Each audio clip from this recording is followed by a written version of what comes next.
Greetings to our friends around the world and welcome to the webcast. Tonight's live broadcast of Arianespace's 24th flight of a Soyuz, coming to you live from our studio in Paris, and we're very happy to have you with us. We're back tonight for another try, and we have with us two experts from Arianespace who are going to be with us and sharing their expert knowledge all through the broadcast. Avec nous tout au long de cette émission, mais commençons par nous rendre à Kourou. Nous retrouvons Stéphane Israël, le président exécutif d'Arianespace. Stéphane, est-ce que vous nous entendez? Alors, comment se présentent les choses à Kourou ce soir? Oui, Josh, tout se passe bien. Eh bien, nous sommes au centre de contrôle Jupiter avec nos clients et nos partenaires et 4 minutes nous séparent du décollage. Tout est au vert, la météo est verte et tous les paramètres satellites et lanceurs sont verts. Et donc, attendons les dernières minutes et si tout va bien, eh bien, tout va rester vert jusqu'à la fin. Si tout reste vert jusqu'à la fin, eh bien, on va avoir un décollage ici avec un temps de vol de 58 minutes. Merci beaucoup Stéphane. Donc Stéphane va reprendre sa place dans le bocal aux côtés de ses équipes et puis on le retrouvera en fin de vidéotransmission. Alors je vais rejoindre nos deux experts. Donc à ma droite, Rémi Chevrier, chef adjoint du département analyse de mission, et Raphaël Chevrier, chargé du développement business et innovation. Bienvenue à vous. Bonsoir. Alors, est-ce que vous pouvez nous donner un bref aperçu de la mission de ce soir? Oui, très brièvement. Eh bien, la mission inclura un total de 3 allumages frégates. Nous sommes à la phase d'ascension. Eh bien, le frégate va placer le satellite. Alors tout d'abord, on va avoir un allumage de pendant 9 minutes. On va ensuite basculer la trajectoire avec sur l'orbite de transfert elliptique. Et puis à la fin de l'allumage, nous serons à peu près 17 minutes après le décollage. Nous aurons une phase balistique après perte de télémesure. Donc, mais cette perte de télémesure est normale? Non, c'est tout à fait normal. C'est absolument normal, cette perte de télémesure pendant cette phase balistique. Et cette phase passive nous permettra d'arriver, d'atteindre l'apogée. Et donc, rien ne sera nécessaire, ce ne sera pas une phase propulsée. À la fin de cette phase, eh bien, un allumage permettra d'opérer la circularisation de l'orbite et quelques minutes après, l'extinction, la commande de libération de satellites se déclenchera et la séparation se déroulera. Et ensuite, nous aurons une autre phase balistique pendant laquelle une phase de transfert de données suivra. Et puis, nous allons désorbiter le frégate après un dernier allumage et le frégate atterrira dans l'océan Indien. Et ce sera là la fin de la mission pour une durée totale de 2 heures. Ben voilà un certain nombre de jalons qu'on va suivre. Alors Raphaël, donc développement business et innovation, en quoi ça consiste? Alors en synthèse, ça signifie que je travaille sur des concepts de missions innovants et exotiques pour préparer la génération suivante la future génération de lanceurs, Vega C, Ariane 6, avec des premières pour l'Europe, alors des perspectives tout à fait enthousiasmantes. Voilà, le DDO, H-1 minute. Le DDO, c'est le directeur des opérations. Voilà, il vient de l'annoncer. Donc, on va se taire et on va vous laisser profiter du spectacle et on vous retrouve tout de suite après. Bon spectacle à tous. Largage du mât KZM. À tous de DDO, attention pour le début de la séquence d'allumage du lanceur.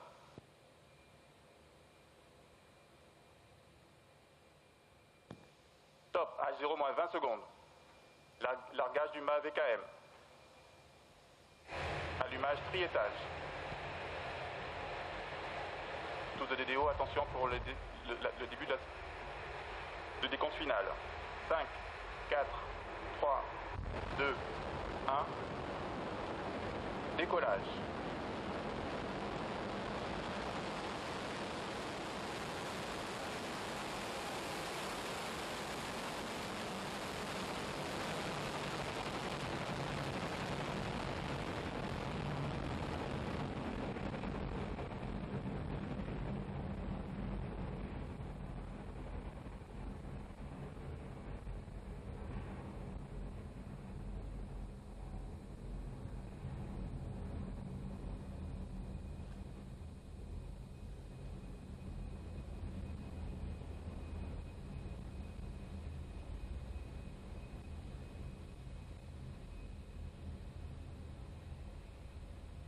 Into the clouds and out of the clouds, and you can still see the fire. Voilà, elle entre et elle sort des nuages.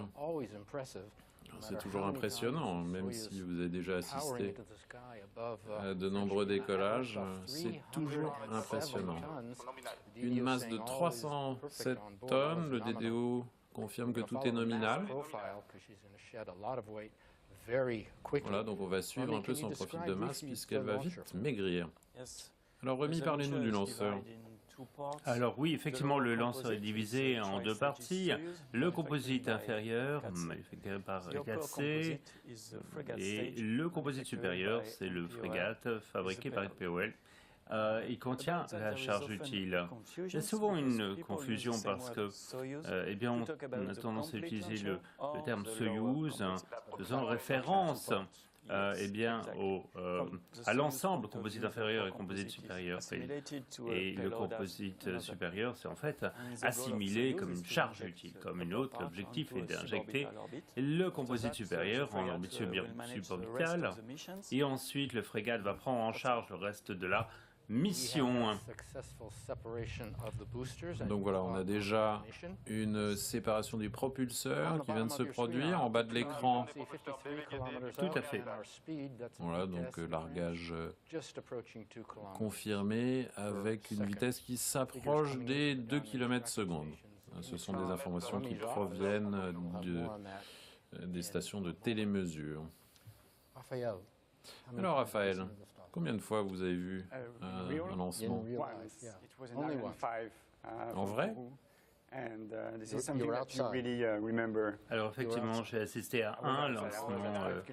Quand j'étais, oui, c'était un lancement Ariane, j'étais à 5 km du pas de tir. C'était le plus près qu'on peut se trouver au moment du lancement. 4-5 km, oui. C'est ça.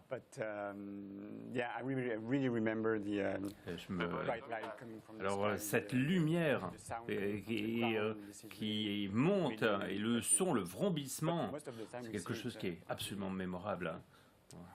Donc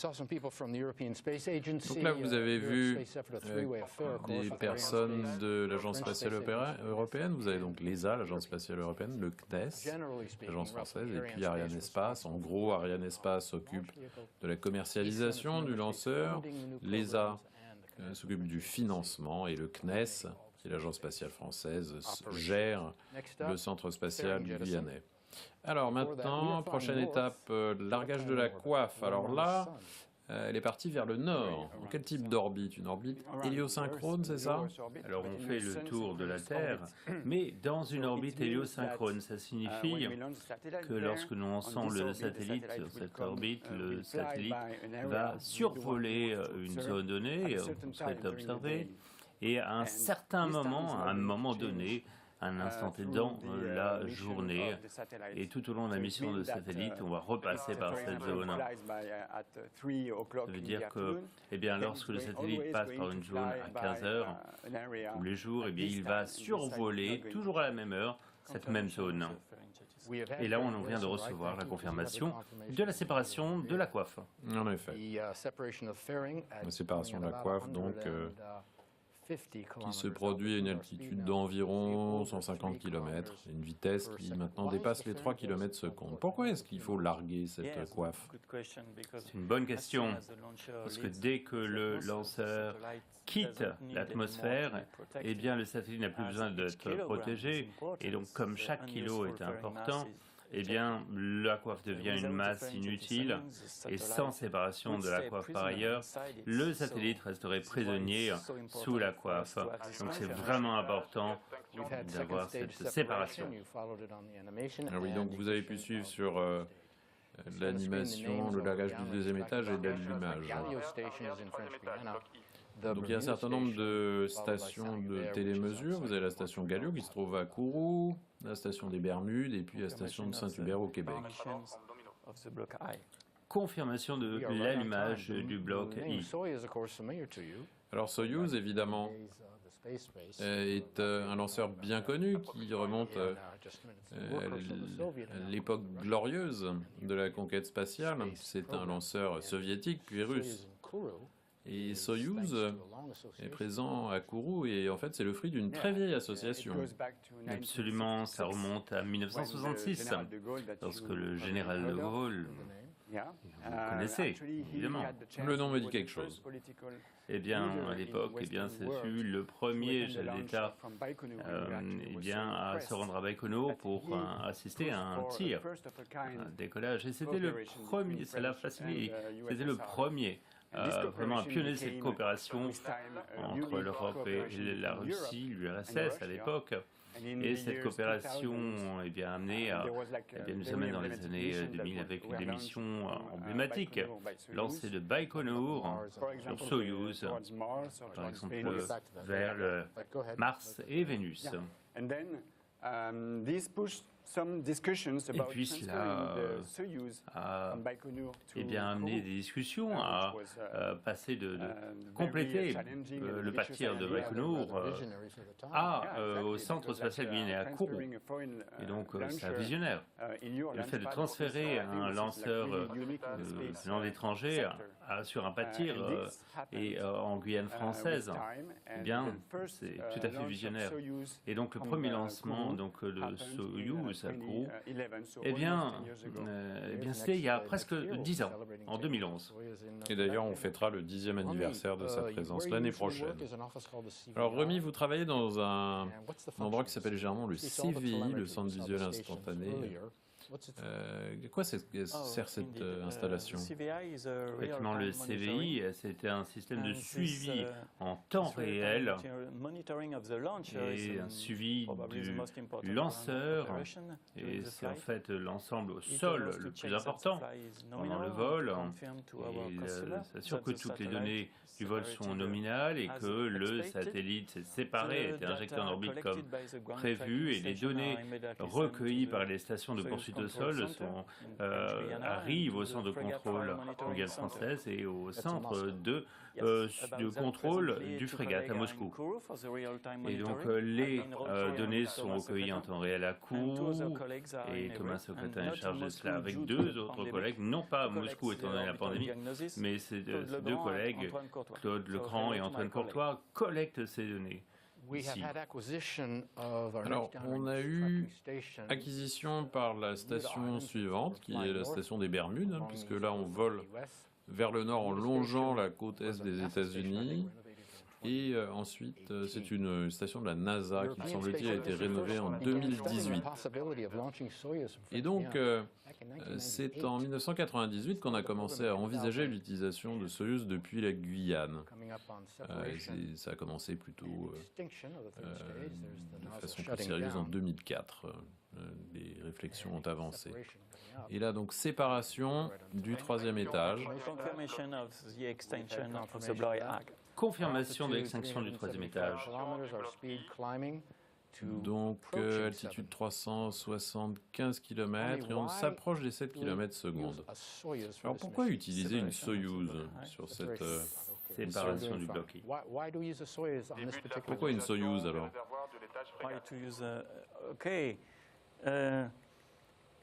Pour ce type de mission, nous avons besoin de plusieurs allumages. Nous avons une masse de 1,3 tonnes pour le satellite, donc c'est un lanceur parfait. Et le Fregat est absolument parfait comme moteur pour ce type de lancement. Étant donné sa capacité de rallumage, c'est un étage durable, léger, précis. Et on utilise le Fregat pour lancer des sondes vers Mars, notamment, et le Fregat est capable d'une longue phase balistique. Confirmation de l'allumage du premier allumage du Fregat. Oui, on en aura un autre d'ailleurs tout à l'heure, mais on en reparlera. Mais parlez-nous encore un peu justement de cet étage Fregat. Absolument, le Fregat peut réaliser une mission complexe parce qu'il permet de longues phases balistiques et peut se rallumer jusqu'à 7 fois. Dans une certaine mesure, cet étage reste parfait pour ce type de mission en orbite héliosynchrone. Et évidemment, il y aura aussi un allumage du Fregat pour le désorbiter. Effectivement, on se réserve un allumage de Fregat pour désorbiter. C'est-à-dire que l'objectif est de ne pas laisser de débris flottant en orbite. Ah oui, les débris spatiaux. Exactement, c'est effectivement une épaisse dans les nuisances dans le secteur de l'espace aujourd'hui. L'objectif est de ne pas laisser de débris dans l'espace. Ça devient vraiment un problème. Lorsqu'il y a beaucoup de satellites qui tournent autour de la Terre, il y a de plus en plus de constellations, donc il était important, lorsqu'on fait un lancement, de ne pas laisser de débris derrière nous et de participer à l'utilisation de l'espace de manière durable. Donc là, la version du lanceur Soyouz, du célèbre lanceur Soyouz, qui a près de 60 ans, est sa version la plus récente. Après tout, Soyouz, c'est bien Soyouz qui a emporté Sputnik, qui a emporté le premier cosmonaute, le premier chien, la première femme. Soyouz était à l'origine un missile. Le premier missile balistique intercontinental. Le DDO vient d'annoncer que tout est nominal. On a déjà assisté aux allumages des deux étages, extinction, et on a également eu les deux premiers allumages de l'étage Fregat. Et donc, au fil de ces 60 ans, tous les vols habités soviétiques puis russes ont été effectués sur un dérivé de ce missile originel. Alors maintenant, on va entendre Thierry Fahem, directeur de programme. On lui a parlé un petit peu plus tôt du programme. On lui a posé quelques questions. Well, tonight the flight VS-24 will have on board the Falcon 9 satellite for the benefit of the United Arab Emirates Armed Forces. We will use a Soyuz STA launcher with a Fregat M upper stage, and this will be the 8th launch of Arianespace of the year. I would like to thank Defense and Space, which is our customer, who has signed the contract with Arianespace in 2015. You've talked about the flight. What exactly is the mission of the Soyuz launcher tonight? Well, I will say that this is a standard optimization of the trajectory for an SSO flight with an ascent flight of the 3 stage which has lasted around 9 minutes and then 2 Fregat boosts in order to inject the satellite in the required orbit. We will have for this mission a last boost to re-enter the upper stage in the atmosphere. And the Falcon 9 satellite will be separated from the launcher at approximately a bit less than 59 minutes of flight.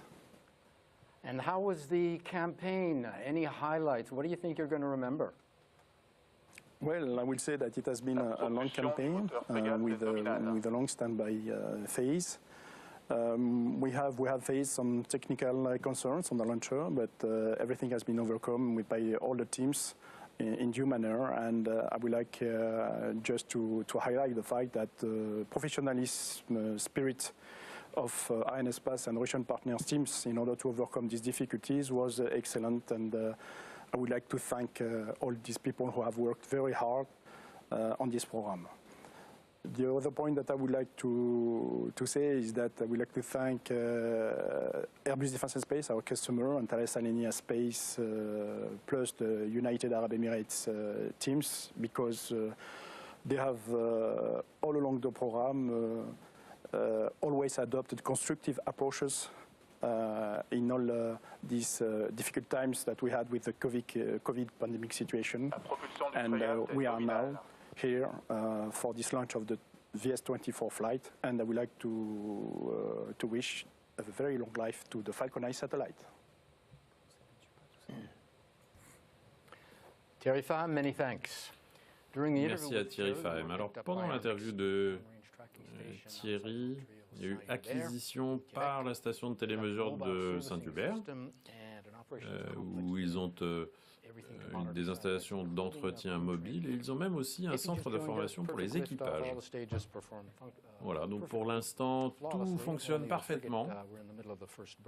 Là, on est juste à peu près au milieu du premier allumage du moteur du Frégate. C'est un développement assez récent, puisqu'il a été qualifié en l'an 2000.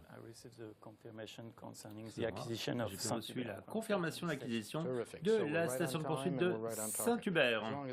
Formidable, eh bien, tout va bien. Alors donc on est au milieu de ce premier allumage du Frégate, et donc il y a le profil d'injection, je crois qu'on appelle ça comme ça. Effectivement, le premier allumage va permettre d'injecter le Frégate dans une orbite de transfert elliptique. Nous allons devoir attendre pendant cette phase, parce que nous allons injecter à la périgée, et à savoir le point c'est le point haut, le plus bas. Et donc nous allons continuer cette ascension jusqu'à arriver à l'apogée, puis le deuxième allumage aura lieu de manière à pouvoir circulariser l'orbite, parce que l'orbite héliosynchrone, c'est une orbite polaire circulaire. L'orbite, c'est quoi l'altitude d'orbite? C'est de 800 km, quelque chose comme ça? Oui, 800 degrés, avec une inclination à 90 degrés par rapport au plan équatorial. Je dirais c'est classique pour ce type de satellite. Et ici, les conditions d'illumination de l'éclairage doivent être les mêmes au fur et à mesure qu'il repassera au-dessus des mêmes points, des mêmes zones. Donc là, on vient d'assister à l'extinction, qui est confirmée. C'est confirmé. Donc voilà, tout fonctionne parfaitement. Alors, donc la séparation aura lieu à H plus 58 minutes, 45 secondes. Voilà, pour l'instant, le passager reste en place. C'est donc le 98e, et on en est presque à 100e. 98e satellite d'observation lancé par Arianespace. Et ça représente, j'ai le chiffre ici, 13% de l'ensemble des satellites lancés par Arianespace. C'est un marché très important. C'est un marché dynamique. On couvre beaucoup d'applications ici.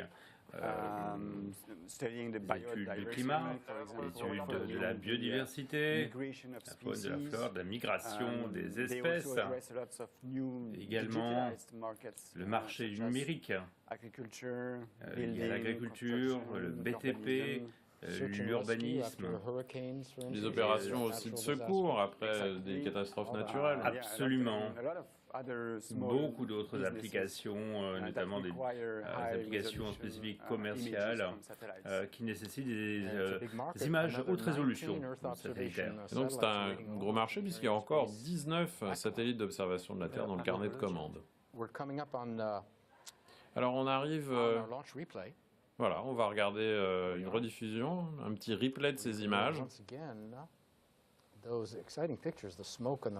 Toujours formidable, hein, avec le bruit et la fureur. Voilà, c'était il y a 19 minutes à peine. Ça vous fait quelque chose de voir ces images?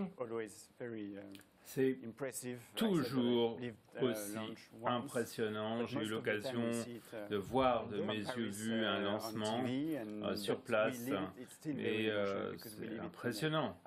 Et lorsqu'on se retrouve à Paris, souvent on regarde les lancements avec les collègues devant un écran de télévision et on sent qu'on fait vraiment partie de la même famille,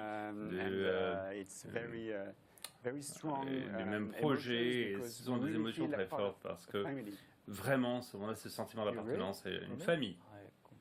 Rémi? Et je suis tout à fait d'accord. J'ai ce même ressenti. Et on ne peut jamais s'habituer à ce genre d'émotion, la tension, l'excitation. Et en campagne, j'ai le sentiment que tout le monde pousse le lanceur jusqu'au décollage. J'aimerais être un moteur supplémentaire finalement.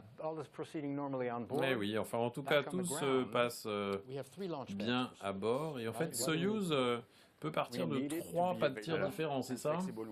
On a besoin de disponibilité, on a besoin de souplesse pour les lancements de satellites. Le premier, bien évidemment, c'est le CSG, le Centre spatial Guinée-Kourou, en Guyane française.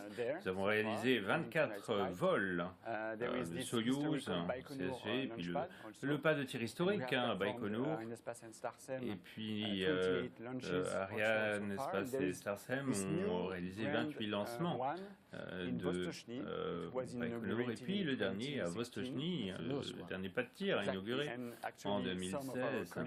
Certains de nos collègues sont déjà sur place pour préparer le lancement, le prochain lancement de Soyouz, et ils travaillent d'arrache-pied à l'heure actuelle pour préparer ce lancement. Ça va être encore un spectacle absolument fabuleux.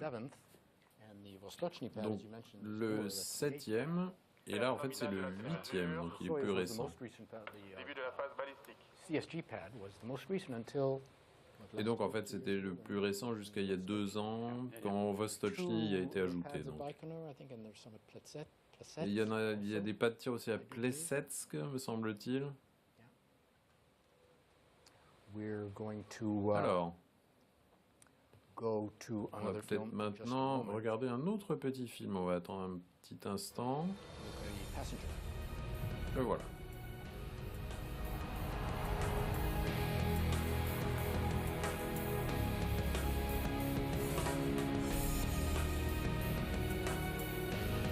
It's a proud moment for all of us at the Space Reconnaissance Center and the space sector in the United Arab Emirates as we are getting ready to launch Falcon Eye satellite after a journey of 5 years developing a capable system for the United Arab Emirates.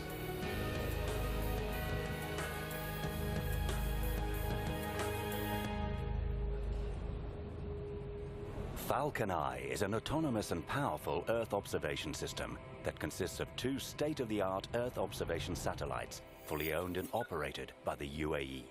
The ground segment is capable of tasking, processing and delivering very high-resolution optical imagery in large volumes. A mobile ground segment is designed to be deployed globally in theaters of operations.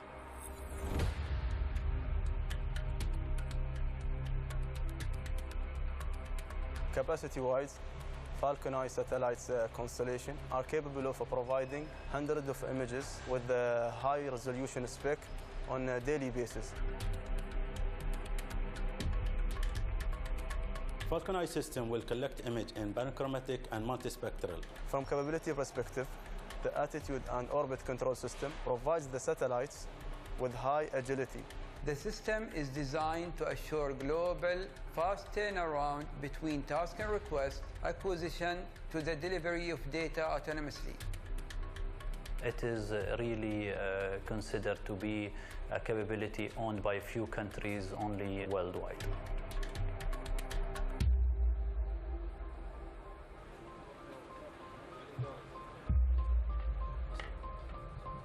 Many experienced engineers and technicians with different background were selected from the armed forces units. I am part of Falcon Eye engineering system since the beginning of the program.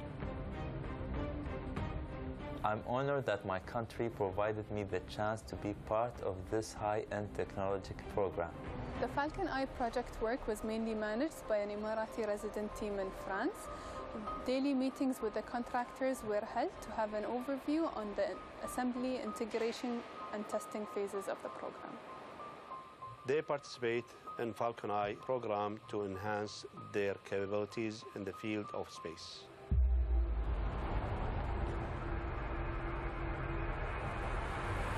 And I'm very happy to have the chance to go back home with such massive experience that we have gained throughout the journey of the program. I'm very excited to see this satellite finally in orbit, and very excited also to see how it will bring value for our country. The Falcon Eye system added lots of capabilities to support the country mission by maintaining the security of the country and also the stability in the region. The Falcon Eye system will provide high output of high-quality images to support critical missions, emergency relief, regional security, and peacekeeping operations. It will help to manage essential life resources such as water and monitor environmental changes and alterations to geographical features. The Falcon Eye will soar above the sky and observe the Earth with extraordinary vision, empowering the UAE's vision of peace and prosperity for the world.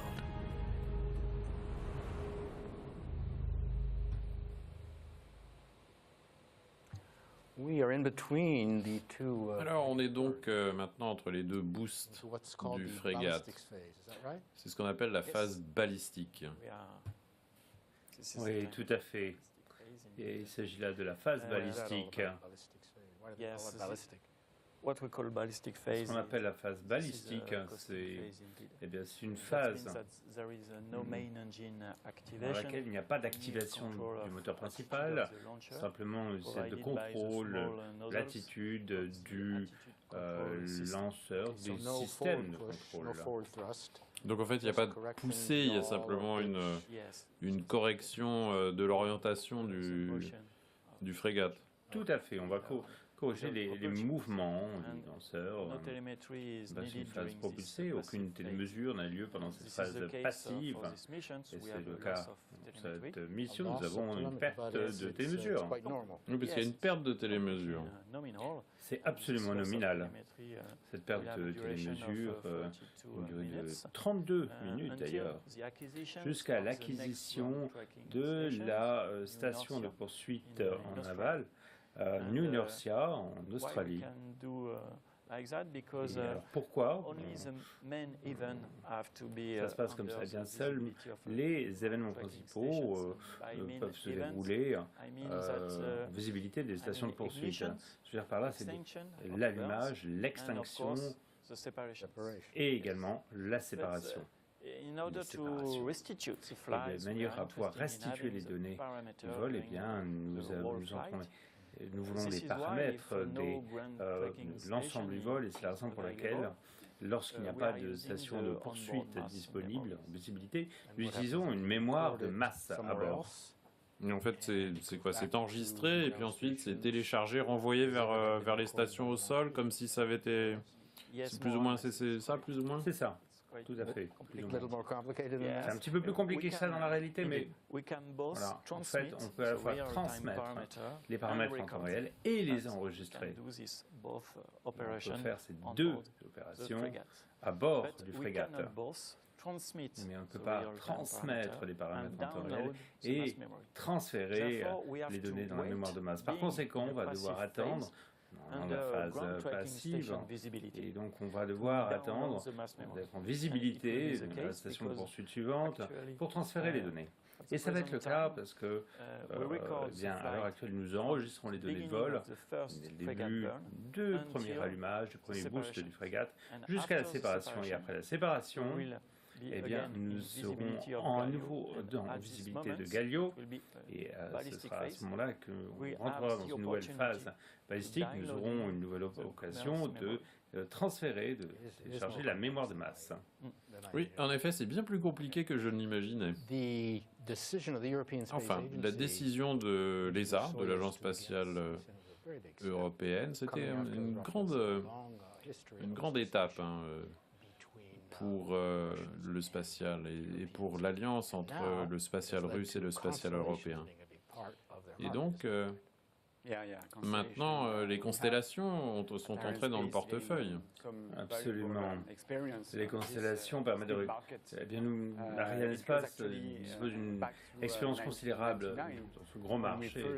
Et ça remonte à 1999, lorsque nous avons déployé avec Soyuz la configuration, la constellation Global Star, avec 56 satellites. Et à l'époque, eh bien, il s'agissait là d'une constellation de télécommunications pour ce client américain Global Star. Et nous avons utilisé Soyuz au bénéfice du déploiement de la constellation, des constellations O3b en orbite moyenne. Et c'est une autre orbite différente. Et avec Soyuz, donc, nous avons emporté 4 satellites pour chaque lancement. Donc, l'ensemble des satellites de la constellation O3b se trouvent dans l'espace maintenant. Et nous avons utilisé notre lanceur léger Vega pour déployer les 4 satellites de SkySat pour la constellation au bénéfice de Planète. Donc Vega, c'est pour des petits satellites. Absolument. Nous avons également, bien évidemment, nous avons déployé la grande constellation Galileo, constellation similaire au GPS, un petit peu pour la utiliser pour la navigation, un petit peu comme GPS. Vous avez ici, ça vous donne avec une très grande précision et très grande résolution, eh bien, service. Nous avons utilisé Ariane 5 pour lancer 4 satellites à la fois et Soyuz pour lancer 2 satellites à la fois, pour un total de 12 satellites dans la constellation. Galileo, on est ici à 22 000 km en orbite moyenne. Et également, nous sommes en train de déployer la constellation OneWeb. Mais là, c'est des centaines de satellites pour le coup. 650 satellites au total seront déployés d'ici 2022. Avec Soyuz, nous avons réalisé déjà 3 vols dans le cadre de la constellation OneWeb. Et chaque vol emporte 36 satellites à la fois. Donc oui, pour répondre à votre question, déployer les constellations, eh bien, nous avons beaucoup de travail dans les années à venir. J'ai une autre question à vous poser sur les constellations, mais Rémi, apparemment, vous avez des infos pour nous à l'écran? Oui, tout à fait. J'ai reçu des informations directes venant du CVI. I often look at my computer. J'ai les yeux vissés sur mon ordinateur. Et cela permet de suivre les événements principaux tout au long de ce lancement. Et tout est absolument parfait, nominal. Super. Alors, une dernière question sur les constellations. Quelles sont les principales difficultés pour les opérateurs? Tout d'abord, ce qui est essentiel, c'est la disponibilité. Il faut donc lancer autant de fois que possible, parce que les opérateurs de constellation doivent déployer une partie de cette constellation à certains moments. Ils ont des dates butoirs, et donc nous devons, en tant que fournisseurs, opérateurs de services de lancement, eh bien, nous avons 3 lanceurs. Soyuz, Vega, Ariane, et puis Ariane 6 va permettre de réduire la durée de la campagne de lancement de 30 jours à 10 jours. C'est vraiment la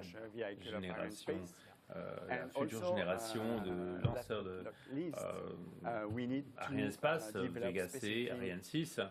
Et nous avons besoin de développer des dispenseurs de satellites pour lancer autant de satellites possible à chaque lancement. Et à cette fin, lorsque chacun de ces satellites va être injecté dans une orbite, une visée, une position spécifique dans l'espace, donc il faut arriver à développer des dispenseurs spécifiquement pour chaque satellite. Et ici, nous disposons d'une expérience considérable dans ce domaine-là. Mais bon, il y a des difficultés. Effectivement, tout à fait. Et également, les capacités de rallumage sont extrêmement importantes. C'est le cas pour Soyuz avec le Fregat. Ça va être le cas pour Ariane 6 et c'est un atout clé pour déployer les constellations parce que vous pouvez rallumer pour faire un boost et arriver en un seul vol à plusieurs orbites différentes. Excusez-moi, je viens de recevoir une très bonne nouvelle. Nous avons analysé l'orbite juste après l'extinction du premier allumage Fregat et les paramètres sont parfaits. Ah, eh ben, je vais être obligé de vous interrompre parce que nous avons encore une vidéo à regarder sur la mission du satellite. C'est pour nous, aux Émirats arabes unis, dans le secteur spatial, au centre de reconnaissance spatiale, un moment de fierté. Le programme Falcon Eye est un résultat de la coopération continue dans le domaine spatial entre les Émirats arabes unis et la République française. Falcon Eye est un système à double utilisation considéré comme un des meilleurs au monde en termes de capacité que peu de pays ont à leur disposition. Falcon Eye est un atout important qui permettra de soutenir la mission des Émirats arabes unis, qui est de maintenir la sécurité nationale, la stabilité de la région et le renforcement des secteurs civils.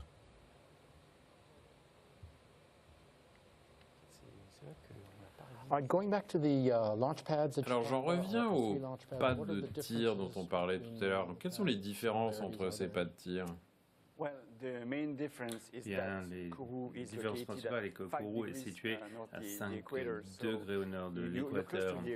Vous êtes proche de l'équateur, donc vous bénéficiez de l'effet de fronde induit par la rotation de la Terre. Ça vous donne un boost supplémentaire pour lancer un satellite dans l'espace, un lanceur dans l'espace. Et puis à Kourou, nous avons ce portique mobile qui vous permet de protéger le lanceur des intempéries et également de faire des opérations de dernière minute pendant les derniers jours de la campagne, par exemple le couplage de composite supérieur sur le lanceur 3 jours avant lancement. Également, une dernière différence, c'est que, eh bien, en Guyane française, il y a la faune sauvage. Un de mes collègues a dit qu'il a vu un jaguar tourner autour du pas de tir. Il a eu une petite peur. C'est vraiment unique en Guyane française. Oui, bah, c'est en pleine forêt amazonienne. Alors je souris parce qu'effectivement, j'ai des souvenirs comme ça pendant le décollage, en particulier pendant un lancement nocturne. Eh bien, imaginez la forêt émet des bruits animaux et juste après le lancement, il y a ce silence. Et petit à petit, les bruits de la nuit, les bruits de la jungle guyanaise reviennent. Et c'est impressionnant, ce silence dans la forêt, c'est tout à fait inhabituel.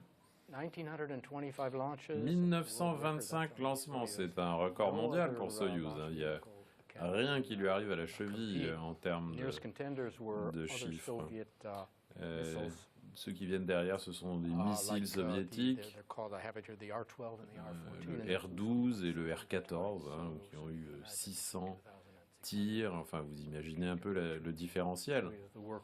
Là, c'est vraiment unique. Donc, on va retourner à Kourou. On va retrouver Philippe Pham, qui est en charge de l'observation terrestre et de la science chez Airbus. Est-ce que vous nous entendez ?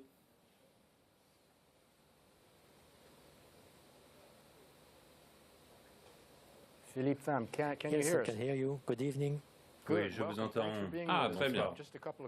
Alors, on a quelques questions à vous poser. La première étant, est-ce que vous pouvez nous parler du rôle d'Airbus dans cette mission? Yes, I can hear you. Good evening. Oui, je vous entends. Bonsoir à vous.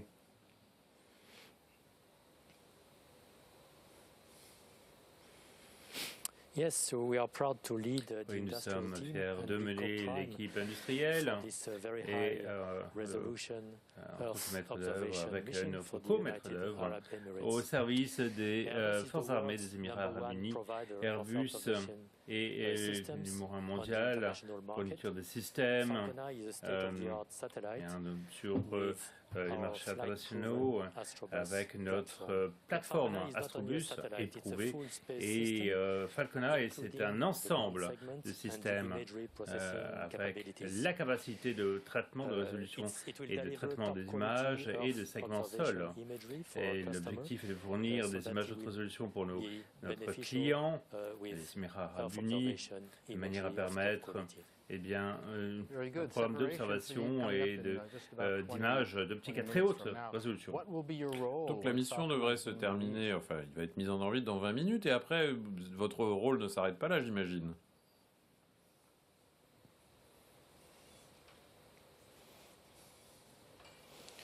Eh bien, notre travail ne va pas s'arrêter lorsque le satellite sera injecté en orbite. Avant de le remettre officiellement à notre client, nous devons vérifier que les systèmes sol et le satellite sont complètement opérationnels. Et ensuite, le système sera officiellement passé entre les mains des Émirats Arabes Unis et dotant d'un accès complètement autonome à des images de l'espace extrêmement précises. Et seuls quelques pays dans le monde entier disposent d'une telle capacité. Donc merci Philippe, mais cette mission a été rendue possible par la coopération entre les différents partenaires. Qu'est-ce que vous pouvez nous dire sur ce partenariat ?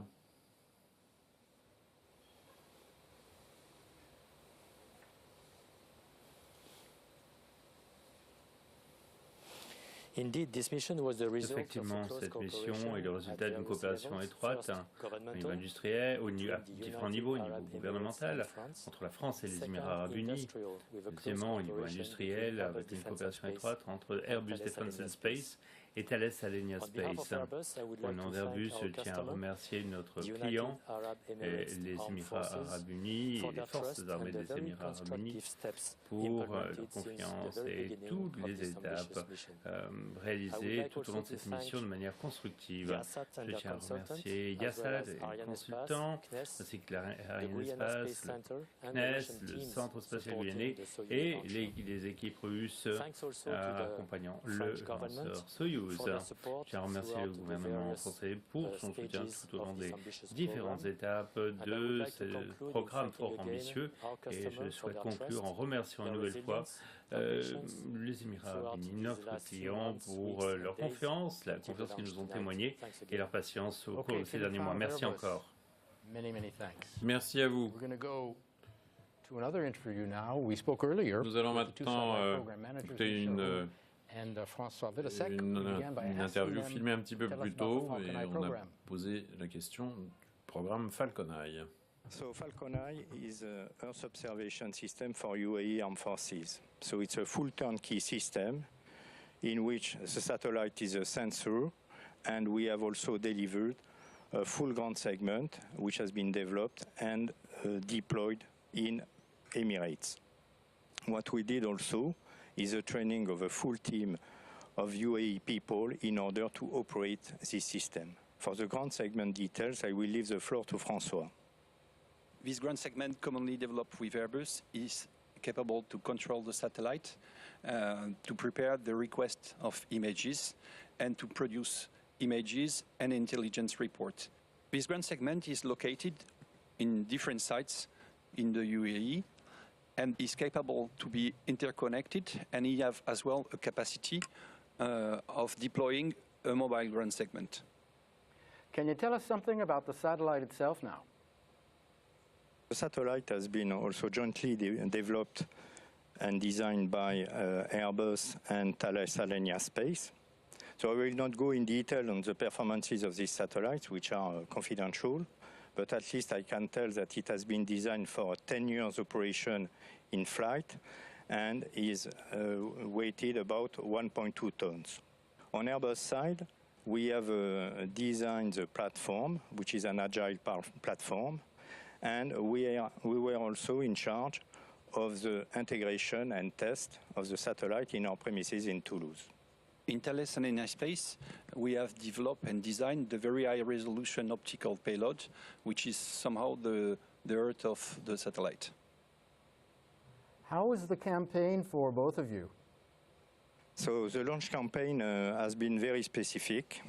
So we started early this year, and the campaign has been stopped during several months. So, as you know, 2020 is a very specific year. It's a year of the COVID. So with lockdown, with travel restriction, with difficulty to work as we were working usually, which has created significant delays.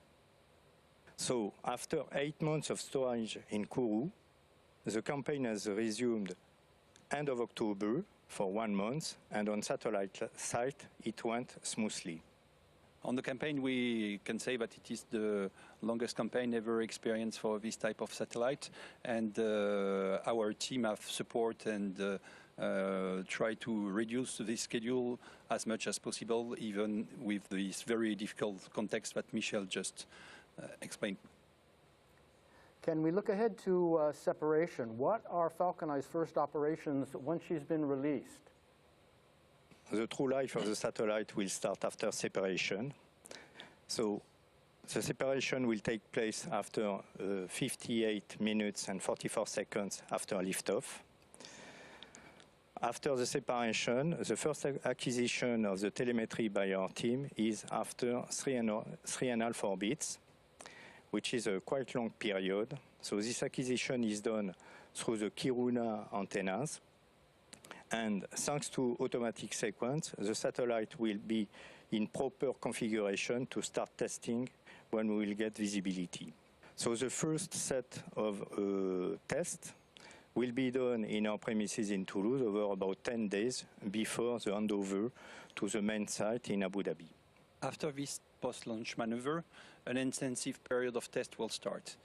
And in fact, we will verify the satellite in orbit and mainly its geometric and radiometric performances, and verify that it is according to all our specification of the Falcon Eye system.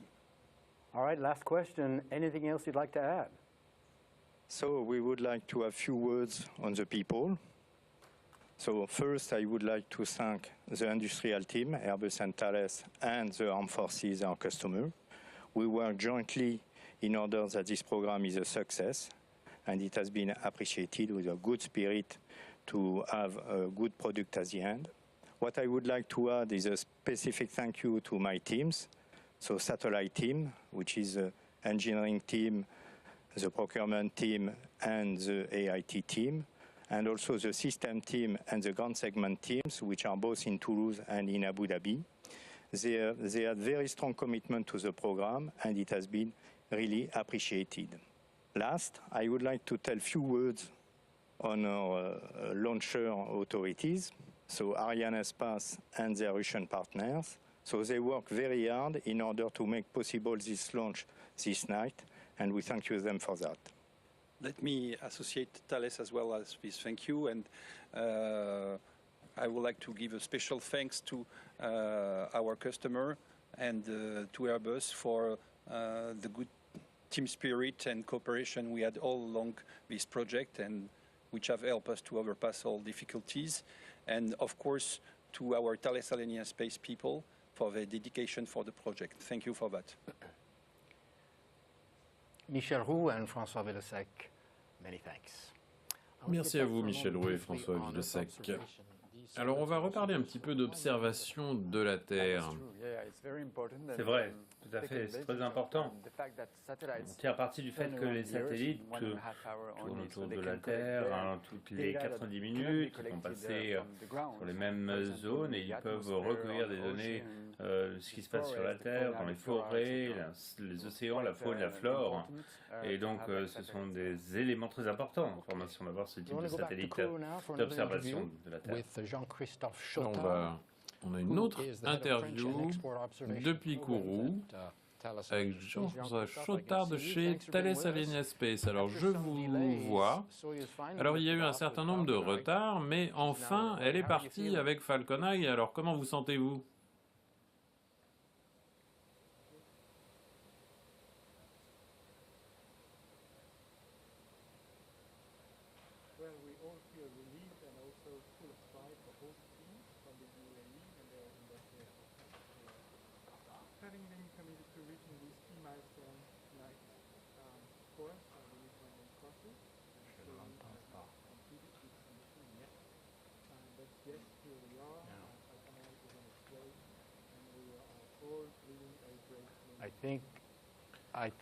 J'ai l'impression qu'on a un petit problème de son avec le micro de Akuru. Je pense pas qu'on puisse l'entendre. On va peut-être essayer d'arranger ça. Mais en tout cas, si on ne le retrouve pas, il allait... Ah! Vous avez changé de micro, on dirait. Eh ben voilà, maintenant on vous entend. Allez-y. Yes, you want me to resume? Yeah, I can. Oui, je vais reprendre. Can you hear me? Vous m'entendez? Oui, allez-y. Je disais que nous tenons à remercier nos clients et nos partenaires. Et nous tenons à remercier les forces armées des Émirats Arabes Unis, l'Agence spatiale des Émirats Arabes Unis, et pour cette fourniture de systèmes d'observation de la Terre. Et nous avons ici un jalon très important dans l'histoire spatiale des Émirats Arabes Unis. Et les Émirats Arabes Unis entrent parmi les quelques nations qui sont dotées de cette capacité exceptionnelle d'observation de la Terre. Nous sommes très fiers. Alors Falcon 9 est évidemment une prouesse technologique, mais évidemment la réussite ce n'est pas seulement une technologie, c'est autre chose.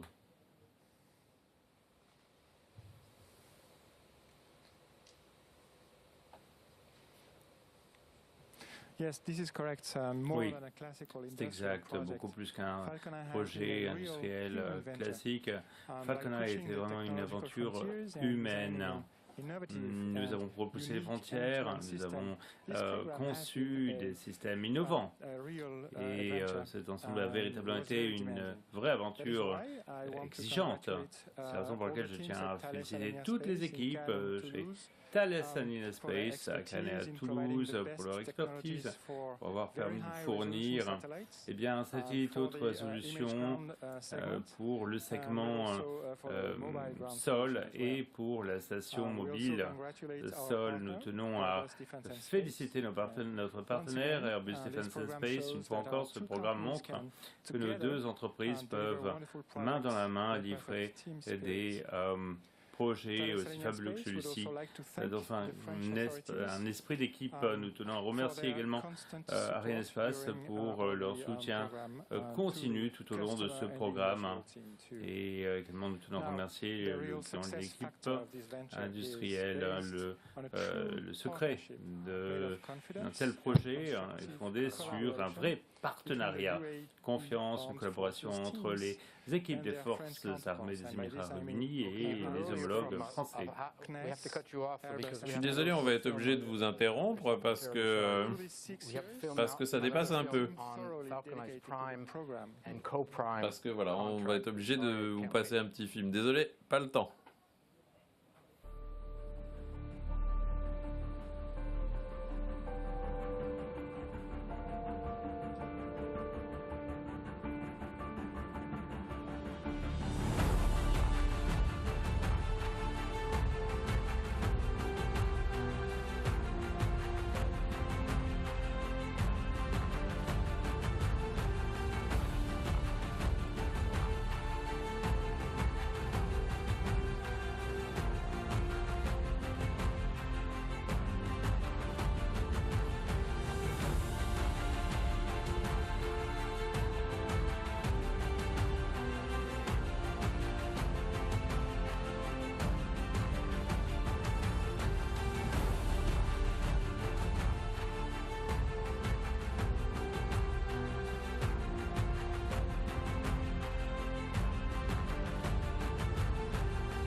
Ben voilà, on est vraiment navré. Hein. Jean-Christophe Chautard. Il fallait impérativement qu'on passe le film. Hein. Désolé, on vous revaudra ça. Alors, vous avez parlé de Mars Express et des missions Vénus. Absolument, la mission Mars Express a été lancée en 2003. De Baïkonour. C'est le DDO qui parle là. Ce sont des informations très importantes, à savoir l'acquisition de la station aval de Nunursia en Australie. Confirmé. Et cela a permis de récolter de nombreuses informations de la planète rouge, avec des images absolument incroyables de canyons, de montagnes, de vallées. Et donc voilà, deuxième boost. Voilà, altitude 600 km à peu près. On s'approche maintenant de la séparation. Et la vitesse approche aussi des 8 km/s. Voilà, donc ça c'est le petit boost de 30 secondes, c'est ça? Absolument. Cet allumage va permettre de circulariser l'orbite. Et de recevoir confirmation que bien de l'allumage d'une frégate. Voilà, donc un tout petit boost en fait, très court. Très peu d'énergie est nécessaire et par conséquent, la durée de cet allumage est très brève.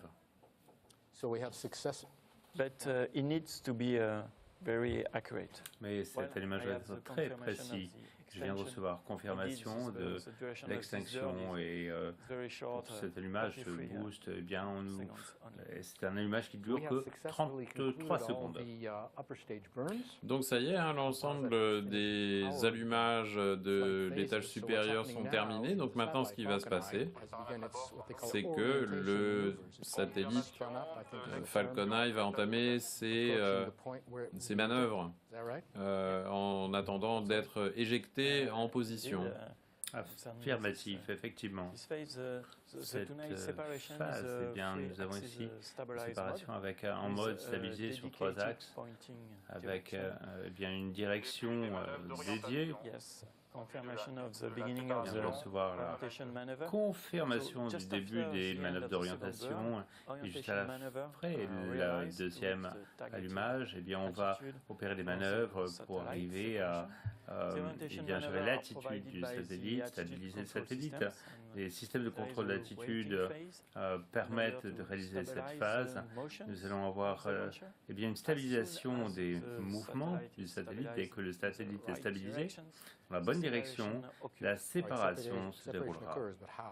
Mais alors ça se passe comment précisément? Eh bien, si vous voulez, dans la phase stabilisée, la commande de séparation est envoyée et transmise, et cela va activer la libération de la bande de collier de l'adaptateur. Et cette libération va libérer l'action des 4 poussoirs, parce que l'on n'a besoin que de 4 poussoirs qui vont repousser le satellite. Et puis avec cette activation, eh bien, la séparation physique va se dérouler avec les connexions du connecteur ombilical. Et le satellite ensuite s'éloigner du lanceur. Le satellite d'un côté et le lanceur dans une autre direction. Donc voilà, ça c'est dans 1 minute, hein. Évidemment c'est un moment crucial. Et tout le monde est très concentré à Jupiter et ailleurs. Un peu moins d'1 minute avant la séparation. Là c'est un moment de très forte concentration, j'imagine, pour tout le monde. La concentration est à son paroxysme. Il y a toujours un petit peu de tension. Oui, évidemment. Ce sont les ultimes étapes de l'aboutissement d'années de travail pour les équipes lanceurs et les équipes satellites. On attend la confirmation du DDO, confirmation de la séparation, qui devrait arriver dans 5 secondes et quelques. On la voit sur l'animation. Et remis, dès que la confirmation arrive, faites-le nous savoir. Okay. I heard the confirmation of the separations. Confirmation, séparation. Great. Fabuleux. Very, very great. Fabuleux, absolument. Et voilà une bonne nouvelle, vous voyez, hein, les embrassades, les sourires, les applaudissements, une réussite, une séparation réussie de Falcon Eye à 611 km d'altitude au-dessus de la côte ouest de l'Australie. Et là, donc, les signaux vont être captés par cette station. Il a une station avec le DSA Deep Space Antenna, qui est une grosse antenne satellite. Et donc, évidemment, on est passé de 307 tonnes à 3 tonnes. Il ne reste plus que ça maintenant. Donc voilà, ce nouveau satellite commence sa nouvelle vie grâce à Soyuz, grâce à Arianespace. Vous devez être ravis. Ravi, absolument ravi. Soulagé, c'est toujours... on ne peut pas s'habituer à ça, regarder les sourires, on dise long. Hein.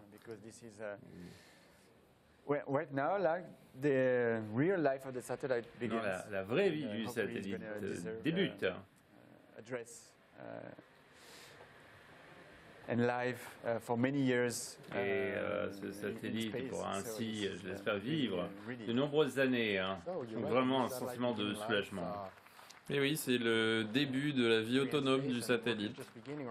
Voilà, le travail ne fait que commencer pour d'autres équipes un peu partout dans le monde qui vont suivre ses premiers pas. Donc évidemment des moments de grande concentration, des moments intenses, des moments de soulagement aussi au centre Jupiter. Mais la vie continue. Je pense à mes collègues. Parce que la mission n'est pas terminée encore. Il reste encore une autre phase balistique. Et ensuite, une désorbitation. Et donc, je pense à mes collègues, Kourou, à Evry, à toute l'équipe Arianespace, extrêmement impliquée dans cette campagne. Je tiens à adresser mes remerciements à nos partenaires russes. Et spasiba,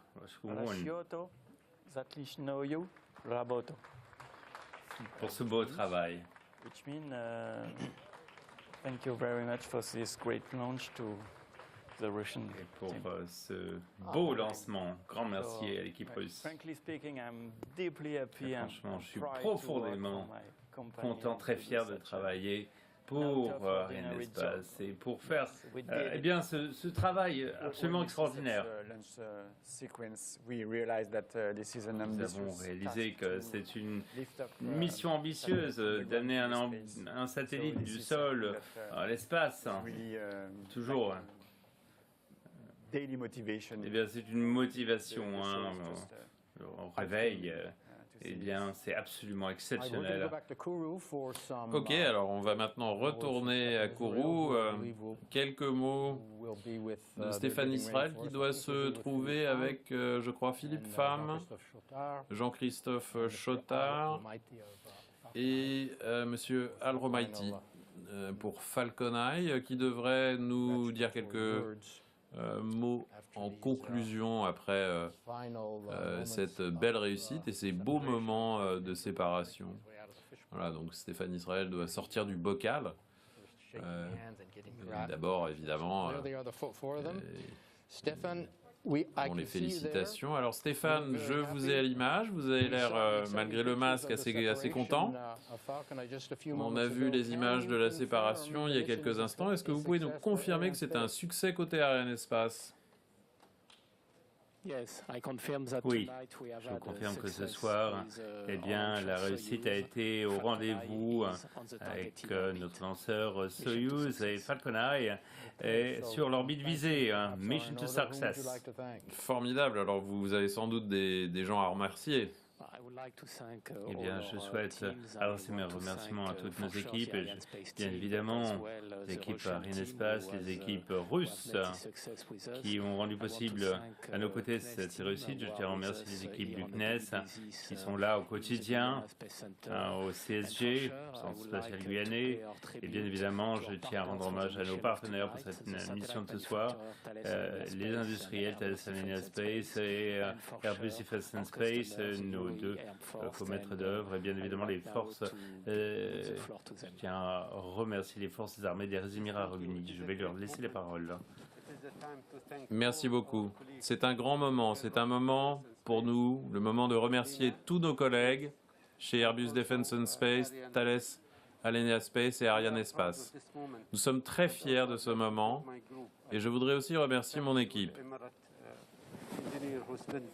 Grâce aux ingénieurs émiratis qui ont passé 5 ans à travailler main dans la main avec nos partenaires. Je suis vraiment extrêmement heureux. Merci. Grand succès d'équipe au rendez-vous de ce soir après tant d'années de travail en équipe, ensemble. Eh bien, je tiens à rendre hommage à toutes les équipes qui ont fait cette mission une réussite. Longue vie à Falcon Eye et longue vie à cette mission très ambitieuse au bénéfice des forces armées des Émirats Arabes Unis. Merci. Très très fier de pouvoir participer à cette réussite. C'est une belle page qui se tourne. Je souhaite longue vie au projet. Je remercie notre client. Je remercie l'Agence spatiale des Émirats. Je remercie les autorités françaises, Arianespace, le CNES. Et bien sûr, je remercie les équipes industrielles d'Airbus et de Thales Alenia Space. C'est une très belle réussite. Je suis très fier ce soir. Stéphane, une dernière question.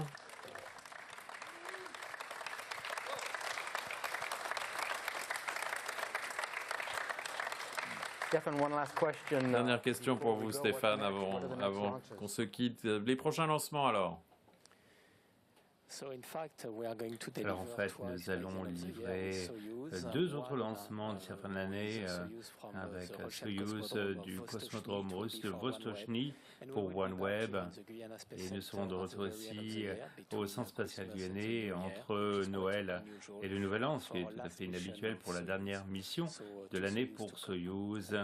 Donc voilà, encore beaucoup. Merci beaucoup Stéphane Israël et félicitations à vous tous là-bas à Kourou.